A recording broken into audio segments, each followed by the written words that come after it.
Hello and welcome to Real People, Real Business. My name is Izumachuku and I'm the host of this podcast. On Real People, Real Business, we like to invite entrepreneurs to tell their personal journey and their personal stories of how they overcame their challenges and became successful in business. But we also like to bring on people who I call experts, and we want to hear their voice. So in this segment of Expert Voices, I have an amazing gentleman who I've met in the last few weeks and who has become almost like a brother to me and a friend. He is the director of in5, which is an innovation platform for startups and entrepreneurs in the UAE, and it's run by the TCOM Group. Saeed Alnofeli, welcome to Real People, Real Business, Expert Voices. Thank you. Thank you for inviting me.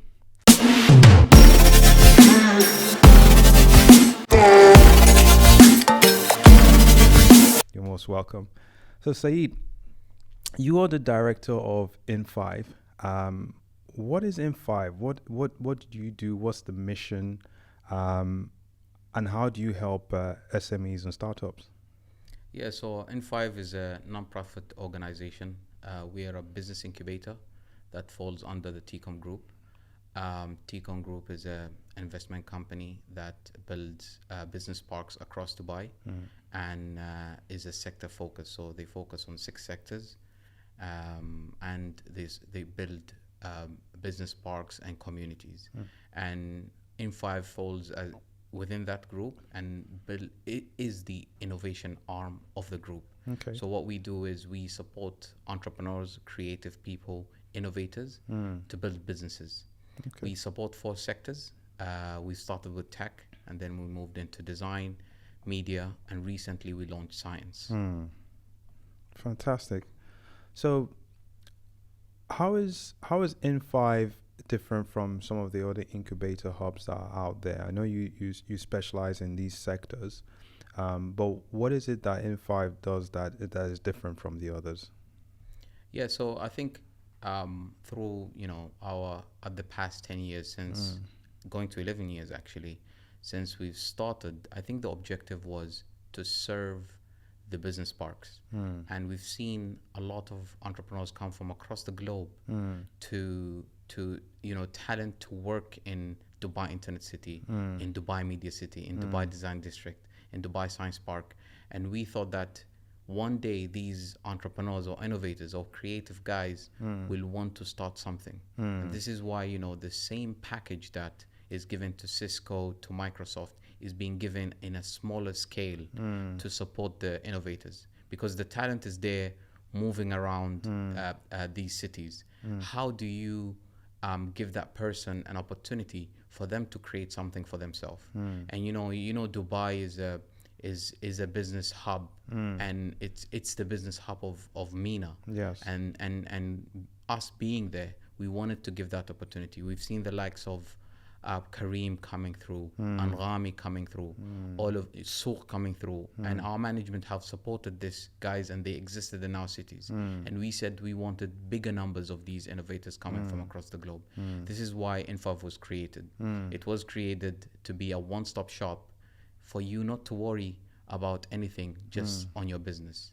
And this is how we've started, and today we've grown to have 500 companies, more than 500 companies. We've supported more than 1,000 startups for the past 11 years. So it's a one-stop shop, I would say. And we are more than an incubator because we have specialized facilities to support the content creators. Okay. We have specialized facilities for you to build your product. Yes. So because we want people to succeed and we want people to grow within our business parks, and we came early, and this vision was serving our own objectives, we went and invested in all these facilities that we have today. Yes. So in5 today we have 3 different facilities across Dubai, and the startups can pick where they can work from, right? And they can use these facilities and call them their home. And when we started, there were no studios, and we built these studios to serve them. There were no prototyping labs. We built these prototyping labs to support them. And the objective is, don't worry, we got you covered. you focus on business. Fantastic. I love that. I mean, it's entities like yourself that make it easier for a small business person to take off, to start, right? Because you provide that environment, you provide the facilities, they provide, it's almost like you plug into their business plans and give themselves the ability and capability to take it further while they focus on what it is that they enjoy, which is building something to bring to the world. I know that when we were talking earlier, and you mentioned these facilities that you've built, like studios, like product labs, and things like that, which you guys did because that's what you saw that the entrepreneurs and startups and founders needed. But you also talked about how you help connect them with either go to market or to funding. I know you don't necessarily fund yourself, but you create this environment rather apart from just the studios and the facilities. You also create this environment where you can connect them to people who can either take them to go to market or people who can potentially fund them. Just tell me about that and how you guys sort of thought about how this would be important and how you arrived at sort of creating, and how does that work? Yeah, absolutely. I think, like I said, when we first started, we had the facility, right? Because it's a real estate that we're providing them with, that the offices, the visa, and we subsidize all of these costs so they can focus on business and not worry about this is expensive or not. And then when we gave them that those subsidized costs and they started working in our facilities, we saw that they needed mentorship. So we brought experts to mentor these guys. We saw that they needed advisory. We brought good advisors to come and help them. We saw that they needed the educational element, how to sell, how to build a business model, how to work on their pricing, how to raise funds, all of this, and we plug that education component. Today's startups, when they come to us, they only pay for their for the package that they're paying, but we do more, and that's the value, because the objective is after 3 years after graduating, they need all of this stuff or perks or incentives in order for them to be able to succeed. So their success is important to us in order for them to be able to survive and move into the business parks. Yeah. So as we started to grow, we started to listen to our community, see what they need, and then provide them with the best solutions. Because end of the day, when we work with numbers, so we have today 500 companies. Today you come to me and you say, I need a list of AI companies within in5. I can pull you a whole list of maybe 20 or 30 companies, right? You need in fintech, I can pull you a list of 30. And from there, investors come to us. Even businesses provide us with perks because they want, maybe these entrepreneurs will be the future customers as well. So from there, working with larger quantity of startups, we start to get more interest from corporates, more interest from investors, more interest from the community or the wider ecosystem as well. That's fantastic. So you essentially, I love the fact that you are investing into the entrepreneurs themselves, into the startups with the education, helping them with their business plan, helping them with mentoring and coaching, and then creating that environment where investors can actually reach out to these guys. So I really admire you for that. But I think let's talk about founders versus entrepreneurs or startups. A lot of startups find it challenging to get funding, right? What should founders be aware of when they're going to seek funding, when they're going to speak to a VC, whether it's an angel investor or they're looking for seed or a series investing? What should they? How should they show up? What should they be aware of? I think there is many elements, and the difference is, I think most entrepreneurs trying to compare the funding landscape to US or to Europe, and that's not correct. Okay. I think every region have their own ingredients, because in US you might be able to raise funds with an idea, but in this region it's different. And this is the mistake that a lot of entrepreneurs go through. They think that if I have a pitch deck, I'll be able to raise funds, right? Here, investors are more risk averse. Here, there is still learning. So as much as the startups are still young and not mature, the investors are the same. Yeah. So I've always, I've been training entrepreneurs for the past 10 years. And I've always told founders to focus on revenue generating. Because here is when you convince. And most of the time that when founders focus on generating revenue, at least to get traction, and then see some money coming in and getting some sell at least, this is when the investors start to say, okay, this makes sense. But you're gonna meet founders who come and say, oh, I don't receive funding, right? And then you ask them and they say they don't even have anything, right? They didn't sell anything. So they're still very, very early. Yes. This might work in US, Yes. but it's not gonna work in UAE. Yeah. Right? And most of the time this is the problem. Another problem is that from our experience running the incubator, every time I call it the bottleneck. People come to you when they are in trouble. So when they come, they say we have two problems most of the time in our incubators. I cannot raise funds, I cannot sell. But this is not the problem. This is the result of what you've been doing. Yes. Okay. So since day one, you've been working on that idea. Did you do your right market research? Did you do your right analysis? Did you look at your competitors? Did you see if the market, you're ready for the market? Did you see that you needed to educate your customers because this is a new product?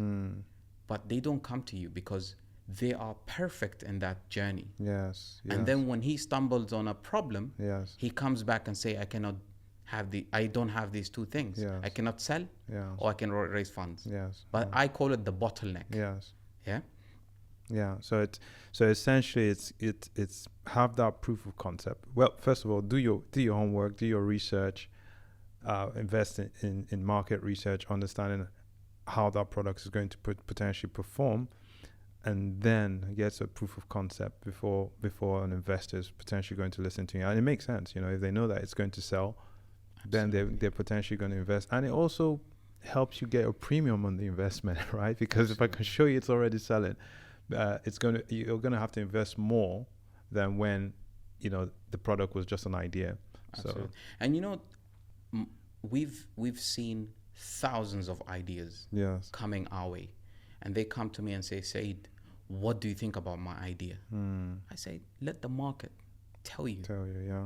Today, I've rejected many ideas, but they prove me wrong. They prove me wrong. So sometimes even me, I'm sitting and seeing thousands of ideas. Yeah. But sometimes you will get two founders with the same idea, and one succeeds and one doesn't. Yeah. Right? Yeah. Yeah. So most of the time is that they need to. It's different. The way they approach, because me and you can go into the market, and we can have the same idea, and then as we go and as we learn from the market, we head different directions, right? You might go right, I might go left, and then our product might even change, because we're trying to listen to the market and adapt to the market. That's why I say you sail first, and then you adjust your wind, and you adjust to the wind, and you pull your ropes in order for you to head the right direction of the market. Yeah, absolutely. You get feedback from the market. So soft launches, pilot tests, pre-launch tests, just to see how the market will be receptive to it, then adjust to it, and then you always keep learning. It's like companies. So for example, if you take a company like BMW, they started out with planes, creating engine for small planes, and now it's one of the largest car brands in the world, because they listen to the market and they pivot. Exactly. So I want to touch on, when we were talking, there's something unique about the way you run in5 and with um, with the founders, right? When we were talking earlier, your story is quite important. Your story has led to how you've created some initiatives within in5.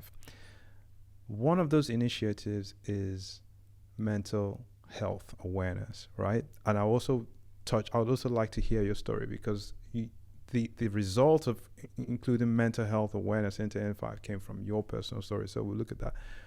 But I think you're one of the first directors that I've heard that has put this initiative into their incubator hub, which is to help the founders understand about their own mental health, to prioritize their own mental health in business, because it can impact how they show up. It can impact how they perform, because being an entrepreneur is not easy, right? Especially if you have no other source of income. So tell me about the mental health side of your programs and why you put that in place. Yeah, I think this comes from a personal experience. I think,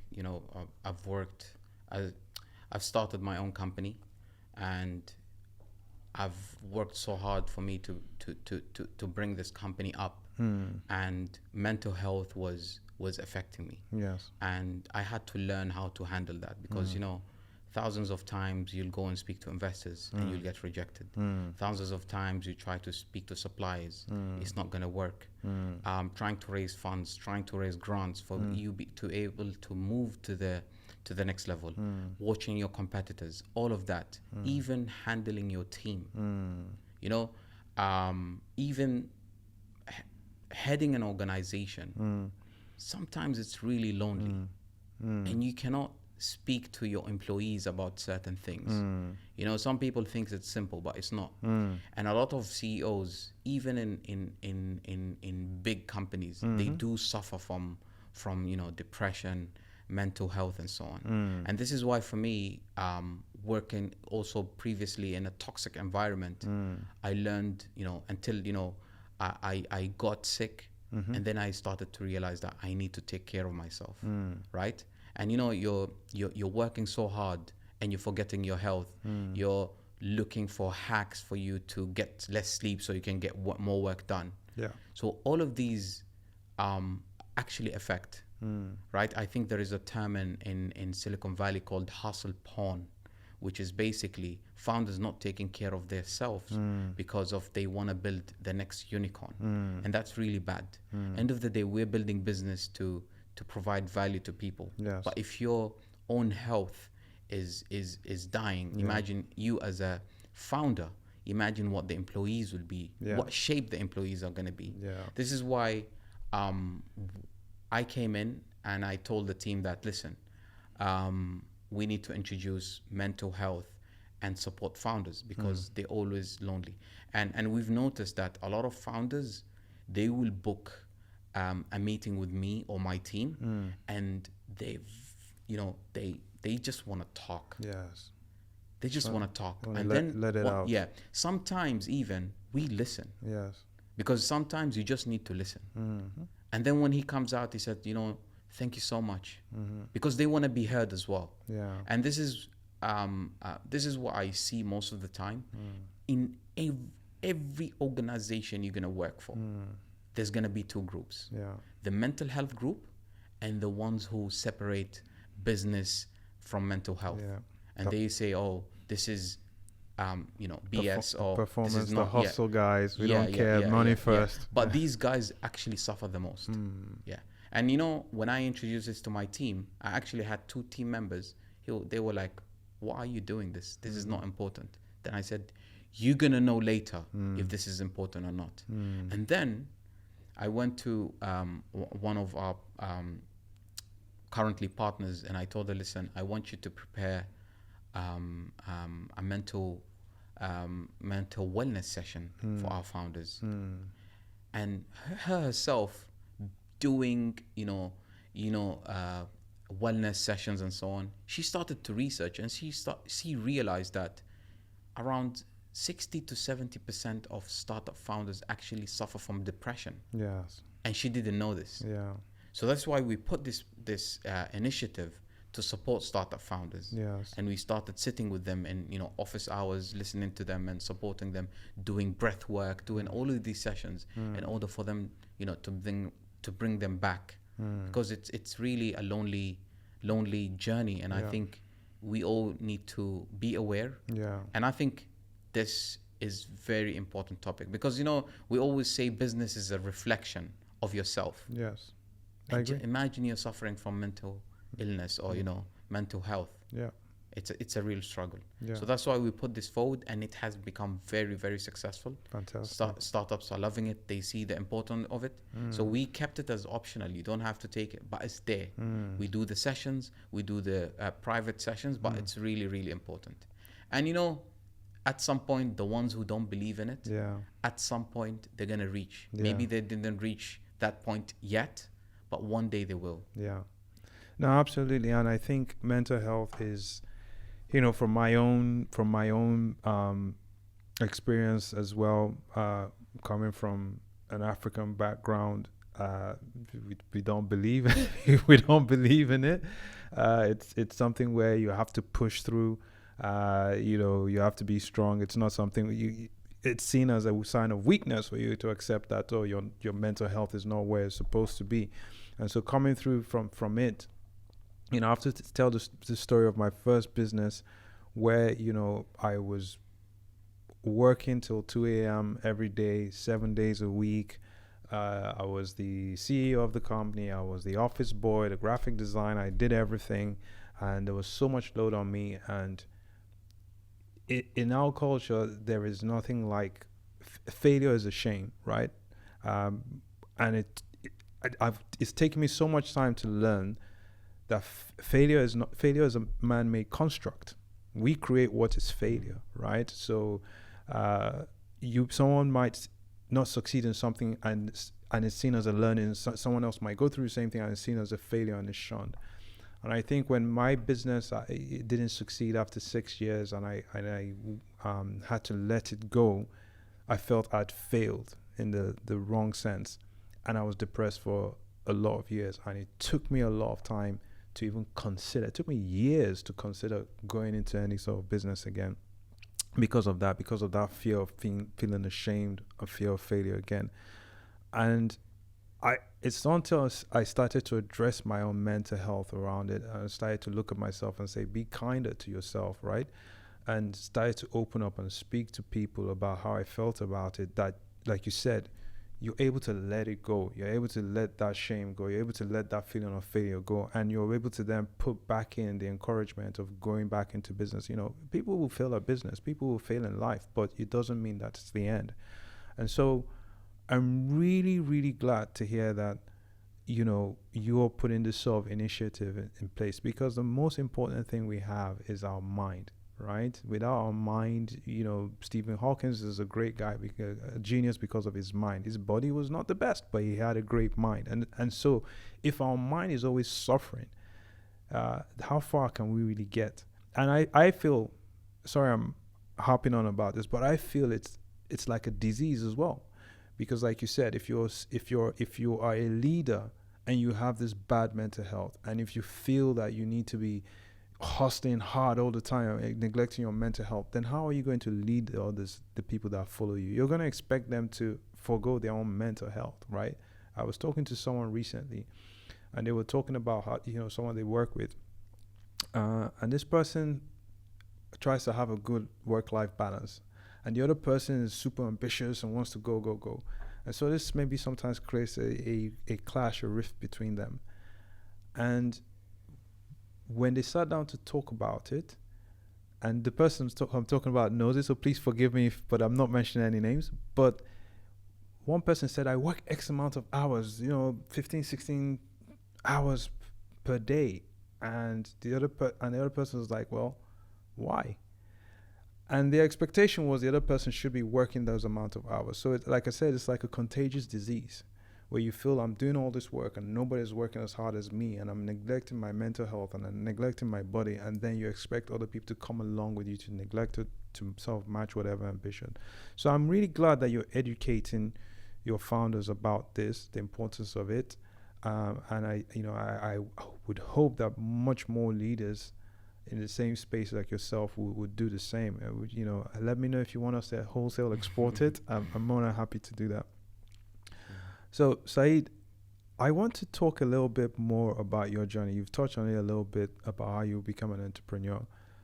I know that you started out working with some of the largest telecoms companies here, and then you worked within the sort of defense field, and you worked almost as an engineer, patents your own design. Tell me about that whole journey, because I think that's what's led you to where you are today, and giving you the insider knowledge on how you work with founders. Yeah. So for me, I think, I come from a middle class family.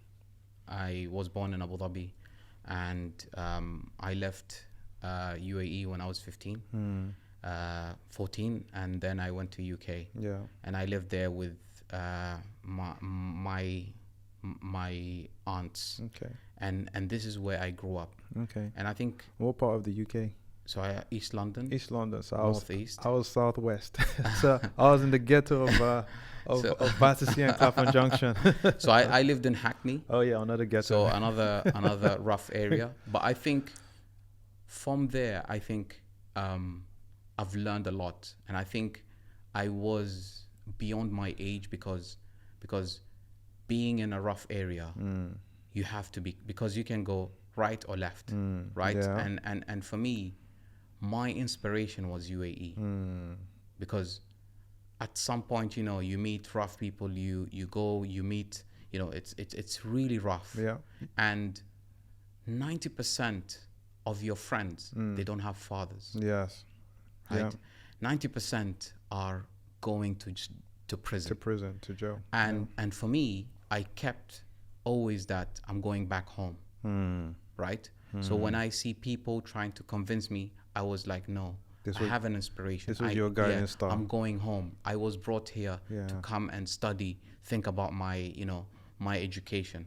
And this is why, for me at least, I've always tried to be self-motivated. Yeah. So even when I, stay with friends, it was on and off, try to get my things done. So as I grew up and then I came back, I started working so from there I started working, studying, and then I came back and I worked for a telecom company, which is Do when they first started. And I worked there as an engineer. And same thing, motivation has always been the drive. Always setting goals for the future.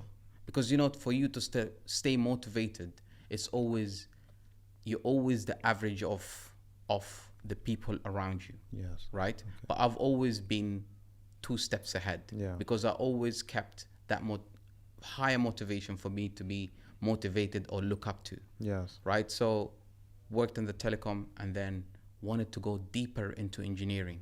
I didn't feel that telecom was enough. So I went into deep tech. So I worked for defense and security, right? And I worked for a couple of years and then went deeper, acquired a lot of knowledge, experience, and then I moved into research. So after 10 years of me working in UAE, I wanted to do something different. So I started thinking of research. And here research is, we used to equip military vehicles with the latest technology. And when I left and I went to do research in university as my master's, is when I said, you know what, I need to do something completely different. And I don't want to work for anyone. Right? Here is when, the professors in university said that this is a research-led university and you need to look for research. So for 2 years, you need to work on a project. So I said, I'm going to work on a project that I want. Yes. Not the professor. Yes. Right? Yeah. And I'm going to build something that I want so I don't go back to the workforce. Yeah. Right? So here I started to think, what are the things, what are the possibilities, what are the experiences that I have? And I think most of the time people tend to forget this very important thing, that you always need to look within you. Yes. What do you possess? Yes. What are the circumstances? What are the advantages that you have? Yes. So I looked and I said I had 10 years of engineering experience, right? And then I looked at my culture, right? And where I grew up. So the place where I grew up was known for camel racing. It's called Al-Wathba in Abu Dhabi. Okay. And I was away from Al-Wathba because of me working for telecom and defense and security and all these technology companies, right? And here's when I found this combination. This is why I started researching about racing camels and bringing technology, right? Okay. So someone coming from UK, Yeah.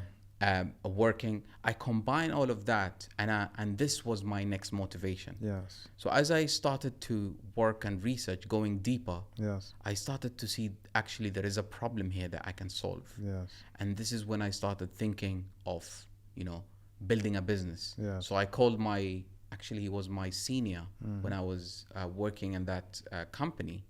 And I told him, listen, I think there is an opportunity here for us to build something different. And I said, we've been working for the past 3 years for us to equip military vehicles and tanks. Here, we can monitor expensive animals. Yes. And this is when he said, actually, this is the same concept. We're just taking this small, this device and making it smaller, Yeah. but it's the same thing. This is when we started. So we tested the idea with the first competition. We won the competition and we started to win every competition in UAE. Fantastic. And this was the beginning of, the local funders like Khalifa Fund and all of these entities to see, because that was the rise in 2014 was the rise of tech entrepreneurship in UAE. And this is when I started. The thing is that I started building deep tech early when they were just starting to develop apps. So we sit in an incubator, we're trying to build the hardware when everyone is building apps. Yes. Right? Yeah. So my research helped me, and by mistake, as we were building, someone said, have you guys looked at patenting this device? Yeah. And we're like, what is patent? Okay. Yeah. It's a What big is step. Yeah, we don't even know. Yeah. And they say, oh, you have to write me this paper and you have to describe all the claims. We were like, what is claims? So I went to the technology transfer office and I said, listen, guys, and this was Masdar Institute. Yeah. I said, listen, guys, for the past 6 months, I've been building this device. My objective is to sell. I want to make money. So if you think that there is an area that you can patent this device, I'll leave this device with you for a week. You tell me. Because I don't have time to write anything. Yes. So I left. After a week, he called me and he said, Saeed, come. I think there is an opportunity here to patent this device. So I called my partner and I said, listen, man, it looks like we built something that no one has built before. Fantastic. And this was like, okay. But the objective was not to be the inventor. Yeah. The objective was for us to sell and make money. Yeah. Yeah, that was the main objective. Yeah. And we always kept that. Yeah. So as we went, the university took the patent. We said, listen, you take it, you want to patent it, but we don't know. So they did the job for us. Yeah. Because we were good in building and integrating. Yeah. You focus on where you're good. Exactly, yeah. So I was focusing on building the business and, speaking to the customers, and my co-founder was in the engineering aspect, and the university took care of the patent. Right. So as we went on, I kept on building. We've struggled a lot into raising funds, into getting grants, into building the business, into educating the camel racing industry, and then looking at areas, if this is niche, how we can grow this into a global company. There's so much learning that has happened. Yes.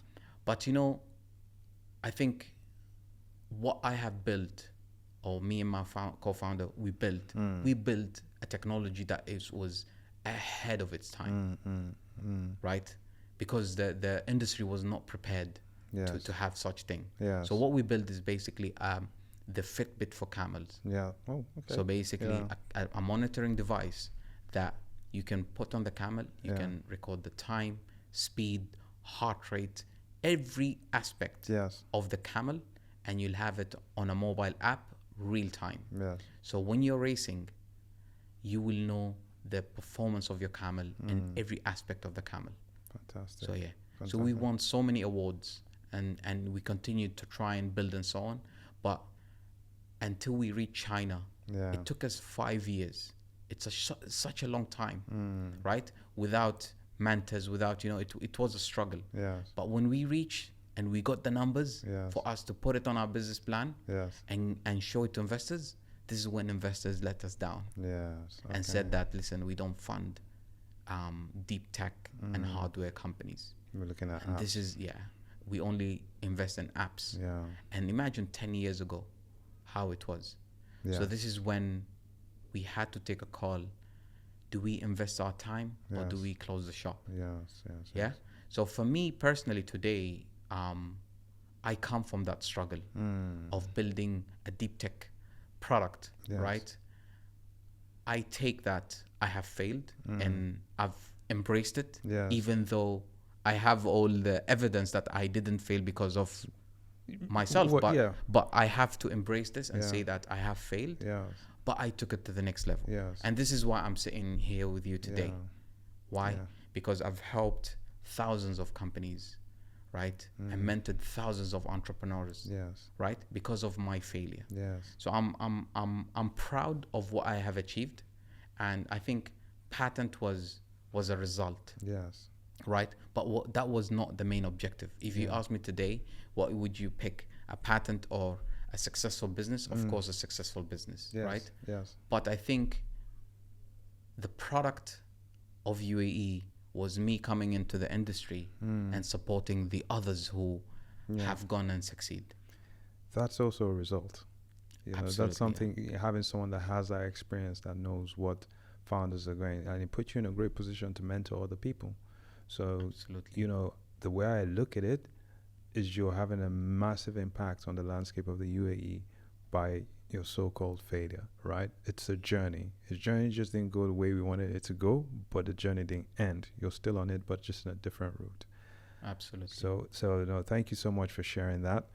I also know that you're, apart from your entrepreneurial background, you're still helping with your own NGOs now. You're still helping communities, your own NGOs. Tell me about the NGO and what it is that you do.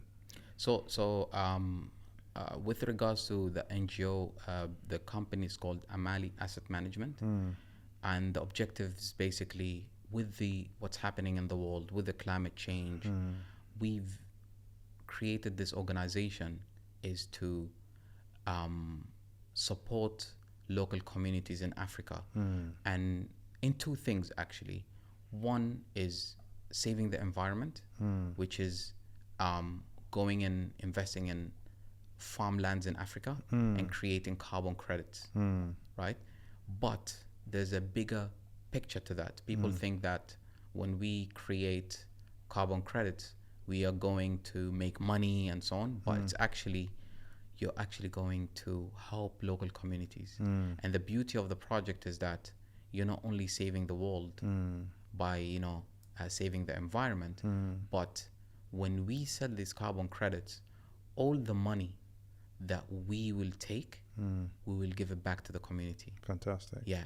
So our investors and us, we will make money, but the money that will be made is for us to build schools, for us to help them with education. And Africa really needs that support. Yeah. And I think right now, the goal that they have is the trees that they need to keep, right? That they don't need to cut the trees. Yes. Yeah. So here is what we did is we built this entity to support the local communities, Yes. save the environment, and help the people come out of poverty. Fantastic. And that itself, there's so much work that we do to support the local communities come out of poverty. And I think this is the exact model of when UAE founded oil, the leadership of UAE took people from poverty to being where we are today. Yeah. Right? They gave us houses. Yeah. They gave us free education. They gave our parents businesses and Yeah. lands Yes. for them to also upgrade. Yeah. Right? Yeah. And every time when I see what UAE has done, its leadership, Yes. I want to do this to Africa as well. Fantastic. Right? Yeah. And that's the main, I think this is the similarity that I would say. So Amali Asset Management is not only doing carbon credit, but it's doing help to communities and upgrade them as well. Yeah. And and we've plugged in this innovation studio, this beautiful innovation studio, Yes. that we scout startups from across the globe that provide solutions to these communities, and then we either fund them or bring VCs to fund them, and then they go and we enable businesses for them. So that's I would say Amali Asset Management. Fantastic. No, I really love that. I'm African through and through. I agree with you. Africa has it all. It just needs the opportunities. It just needs the infrastructure. It needs people like yourself who come in to Africa and not just say, okay, how can we make money and take from Africa, but come into Africa and say, how can we solve African problems with African solutions, right? How can we give Africa a better exposure to the world? How can we get them go to market, to the international markets, and so that the people on the ground, the farmers on the ground, the manufacturers on the ground, we provide all the assets that they need, the infrastructure that they need, even if it's grassroots stuff, but it starts somewhere. And I think for me, this is the way to take Africa to the next level. I was at an event last week where, I was giving a talk on Africa, and, in the next 30 or 40 years, 1 out of every 3 members of the world in terms of the workforce is going to be African, right? It has one of the youngest populations of youths in the world. So we're looking at the future workforce with a continent that has all the resources. So if we start shaping it now, we're shaping it up for the future of the world, So thank you so much for the work that you're doing there within the African community. It's stuff I'm very passionate about. It's stuff that's dear to my heart. And if I can help in any way, I would definitely love to be involved. If I find any startups there that need your support, I'll definitely connect them to you. And but so thank you so much, Saeed. Appreciate it. Thank you so much for sharing your story. Thank you so much for sharing your expertise and bringing in5 to startups and founders in the UAE. I definitely appreciate your efforts and how you're impacting the landscape. Thank you. Thank you so much. Thank you. Cool.